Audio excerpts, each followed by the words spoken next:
পাগল হয়ে গেছো? আমি তোমার দীপা, ওরা সবাই চক্রান্ত করে আমার মেয়েকে কিডন্যাপ করিয়েছে। তোকে আমার মতো দেখতে বলে তিন্নিকে আর আমাকে কিডন্যাপ করিয়ে আমার স্বামীর সাথে তুই সংসার করছিস। আচ্ছা তুই যদি তিন্নির আসল মা হোস তাহলে আমাদের কাছে তিন্নিকে বিক্রি করছিস কেন? কারণ আমি চাই অন্তত মেয়েটা মৈনাকের কাছে ফিরে যাক। ও আমি তো পাগল হয়ে যাবো। আচ্ছা ম্যাডাম আপনি বলুন তো এই দুজনের মধ্যে কি আসল দীপা? তুমি এক কাজ করো, তুমি আমাকে জড়িয়ে ধরো, যে আসল বউ হবে সে চুপচাপ দাঁড়িয়ে থাকবে, আর যে নকল বউ হবে সে চলে যাবে।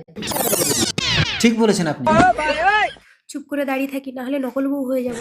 অন্তত নিজের চোখে আমি এসব দেখতে পারবো না, চলে যাই। তার মানে তুমি আমার আসল দীপা? ভুল, প্রকৃত স্ত্রী কখনো নিজের স্বামী অন্য মেয়েকে জড়িয়ে ধরলে দাঁড়িয়ে দেখবে না। তার মানে আমি বলছি, বাবা, দীপা শিখা আমার যমজ দুই মেয়ে। ওরা ছোটবেলা থেকে একটা জিনিস নিয়ে দুজনে মারামারি করতে বলে ওদেরকে আলাদা আলাদা রেখেছে। ওরা বড় হয়েছে একটা স্বামী নিয়ে দুজন টানাটানি করবে, আমি জানতাম না। আপনার নামে কমপ্লেন আছে, আপনি শিশু পাচার করেন। আমি না স্যার, শিখা ওই মেয়েটাকে এখানে দিয়ে গেছিল। এই চলে এসো। শিখা কমপ্লেনটা আমি করেছিলাম। আমি যখন স্বামী সন্তান ফিরে পেয়েছি ওকে ছেড়ে দিন স্যার। আমি যে